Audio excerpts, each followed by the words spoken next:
guys, welcome back to Mark Anthony's Music Picks, episode 12. Today I want to talk about one of the most prolific DJs and producers of all times, and that is Ricardo Villalobos. There's two aspects that I want to take in this video. The overarching theme is going to be that I'm going to review his top 5 remixes, but before I get to that, I want to talk a little bit about his DJing career and him as a person, and then finally I'll get into the tracks. So from the DJing side, I think Ricardo is one of the most entertaining DJs I've ever seen. I haven't actually witnessed him in person, but I'm going entirely based on interviews that I've seen and also YouTube clips. If you just watch him DJ, if he's at a club or at a festival, it doesn't matter. There's always too many people in the DJ booth. They're coming up to him, they're talking to him, they're handing drinks, he's handing him drinks, he's spilling drinks. You know, half the time he's like a complete sweaty mess, and he's always having a great time. So I applaud him for that. He doesn't come to the United States very often, and that's because I think back in the mid-2000s he had a bad experience with US Customs. I don't know if they gave him a hard time when he was trying to come across the border, or if they banged up some of his equipment or lost his records. Something went wrong in the mid-2000s, and he pledged that he was never going to come back. I know last year at Time Warp 2019 in New York City, he did come to that, and I considered going to see him just because I never had.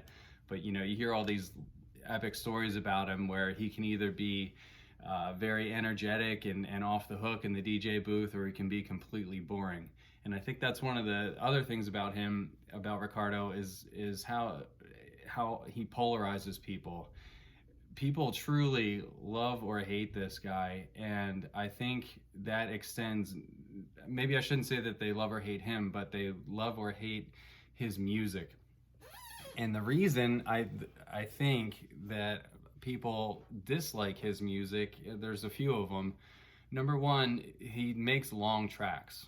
He's known for 15, 20, 22-minute remixes. I have a few of them. I'm going to talk about a couple of them in a second. He's also, along with making long tracks, the tracks tend to plod. And what do I mean by plod?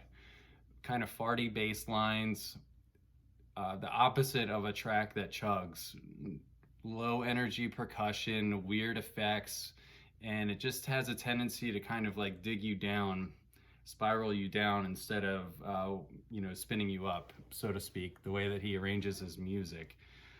So he's very polarizing for that regard, and the fact that he produces so much music, I think it's like the more that he makes, the more likely he is to aggravate listeners. So as an example, at one time I was DJing at a house party in the mid-2000s, and as a joke, I had a CD playing. It was Ian Von Dahl, Castles in the Sky, that cheesy trance track. In the middle of the party, I had a few beers in me. Just as a social experiment, I set an 8-beat loop, and I just had the synth loop of Castles in the Sky running, the dun dun dun dun dun dun dun dun dun dun, and I just let it run as an 8-beat loop, and I walked away from the mixer, and I just watched the room because I wanted to see how long it could go until people started to say, like, what the F is going on here. And after about 5 or 6 minutes, somebody just got completely fed up with it, walked over and hit the skip button on the CD player, and that was the end of my experiment. But I think what happens with Ricardo's music is because he changes it so slowly, and because it's plotting, and because it's not bringing like high energy, people can't stand it. I mean, I have listened to Ricardo tracks, especially his originals. If he's remixing, that's a different story. When he does his original tracks, I've listened to them and literally gotten irritated 10 minutes into it. Actually, maybe not even that, maybe 6 to 8 minutes in, I'm like, I can't take this anymore, and I get up and I turn it off. And then I'm like, why did I buy this? Why are people online reviewing this, talking about how great it is, and I can't get through it? So that's where I think that dichotomy comes in of people like loving his music and hating it, or kind of like both. Maybe you have to be in the right mood. I feel that within myself. There's a lot of times where I'm like, why did I buy this? And then sometimes I can listen to his records, and maybe if I'm a little bit tired, or if I'm in like a more chill, receptive mood, I can get into it. His music's weird, and you have to when you put the needle on a Villalobos record, you have to say, I'm ready to go to freaking Weird Town, and I'm gonna let him drive me, because there's nothing normal about his music, the effects that he uses, but I think to him it sounds good. That's what he feels, and therefore that's why he makes it. I think he really has the best intentions as an artist. So that being said, I don't think his original works are, for me, what I can focus on, because I just don't like them that much. You might find 2 or 3 original Villalobos tracks on my entire shelf. I have Empirical House, like I have mixed feelings about that. I don't have any of the Perlon, any of the cadenzas, but I do keep an eye on his remixes. If you search Juno on any given day for the word Villalobos and just look for the upcoming, there's always at least one in the pipeline, maybe 2 or 3. The guy is just cranking them out and cranking them out. He's just a freaking machine. And you have to sort through that and be discerning. Otherwise, you're just gonna end up with a ton of records. And quite frankly, a lot of them sound the same. So I'm gonna help you sort through by showing you the top 5 Villalobos remixes that I believe in, that I would be okay with recommending. And I know these are gonna be controversial because there's literally 1,000 of them. But this is what I've come up with after 15, 20 years of collecting. First off, Isoli, IOU, Ricardo Villalobos remix. This came out in 2006, and out of any Ricardo track I've ever heard, this one is the most that sounds like a normal club track. It's awesome. It's got really, I said in my Discogs review when I originally wrote about this years and years ago that it reminds me of a hip hop track, and it's just something about the way the percussion is. It's got a really twisted vocal, and it's just not the normal Ricardo, kind of plod fest, I guess you could call it. This one really has energy, and the good thing about this is it's still cheap. You can get this puppy for less than 10 bucks. It's 15 minutes long, and I think it rocks. I would totally play this, and I think most people would not even know that it was a Ricardo remix. He's got that signature sound. This is not it. It's definitely a standout. Give this a try. Isoli, IOU, Villalobos remix. Next up is this one here. Super cool artwork. DFX released a track in 1989 called Relax Your Body. And Villalobos in 2016, maybe 2017, I'm gonna say 2016, did this remix. This one is 15 minutes long. It comes with a cool poster inside. Let's see if I can get that out for you.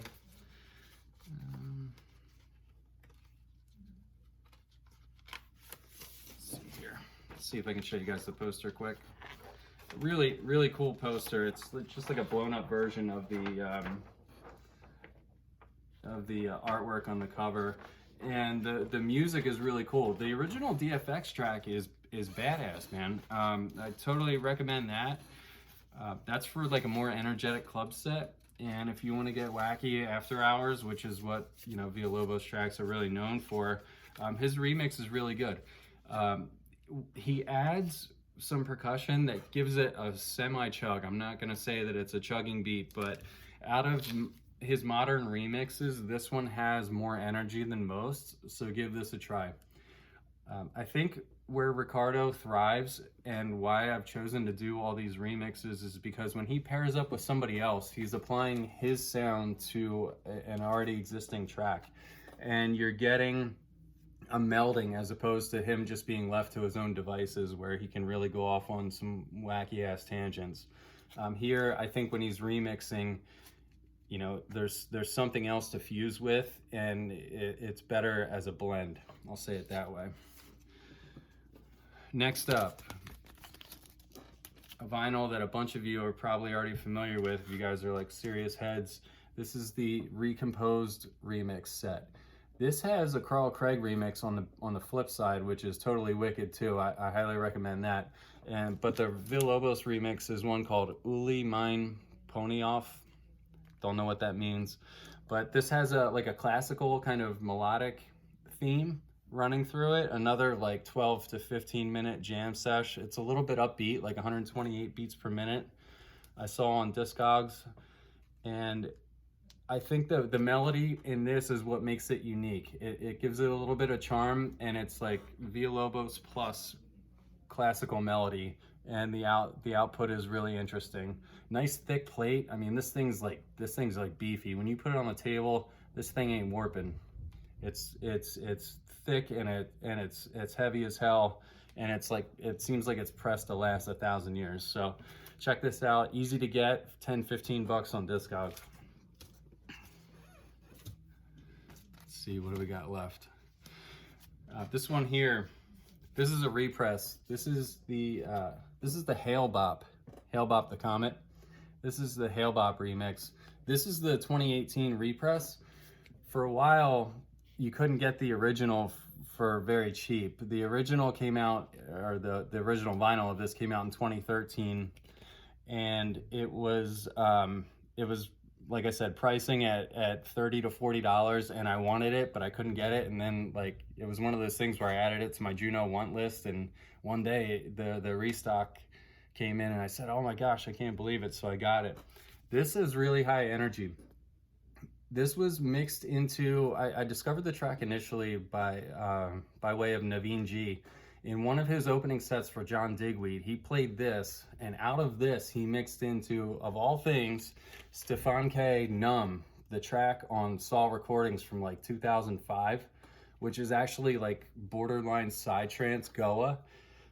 And the combination of that into this record into Stefan K. Numb, it was like the moment in the mix, the one that really just set the whole thing off. So I think Naveen had enough sense to only play this for like 5 or 6 minutes, even though there's 15 minutes. And when he transitioned into that, it was just absolutely wicked. But even on its own, this is a really cool glimpse into Ricardo's remix history. It's energetic, it's kind of poppy, it's got a nice bass line to it.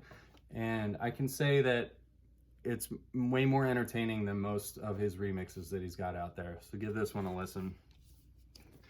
Before I get distracted, I also want to mention a vinyl that I don't have, but that I would have featured in this video if I could, and that's the Depeche Mode Sinner in Me remix, the Conclave remix. I just never had the money to afford it or didn't prioritize it, so you're looking at $50 to $60 to get that thing shipped to you.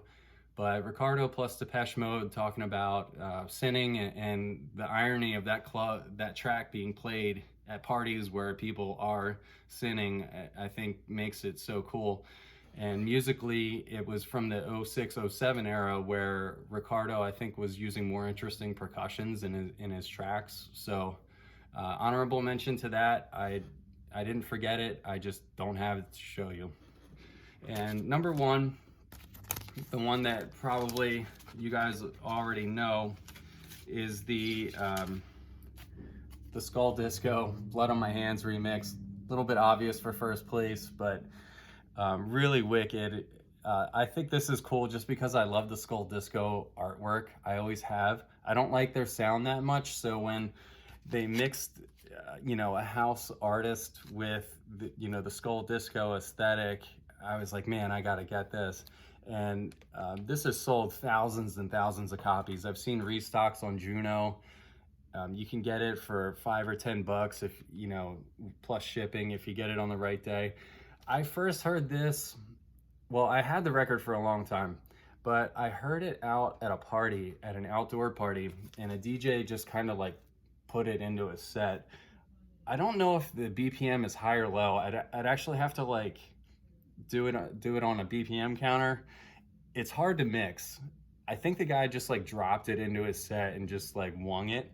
But hearing it on speakers really changed how I felt about it. Like before I was like, oh, this is cool. But when I heard it with context, and it was like an outdoor party at 10 p.m. where the sun had started to go down in the summer, I really appreciated the darkness with like a different context. So totally badass. This is definitely number one, and I think most people would agree with me that in terms of his remixes, this is where he really hit his highest level. The track on the A side is the same as on the B side, but it's a continuation. It's just that the record doesn't have enough space for it. So it's like 10 minutes on side A and 9 on side B or something like that, but it was originally a 20-minute remix. So definitely a journey, some kind of crazy adventure that Ricardo came up with, and I thank him for it. So that's all I have for today. Thanks again for tuning in, and be safe out there. Take care, guys. Bye.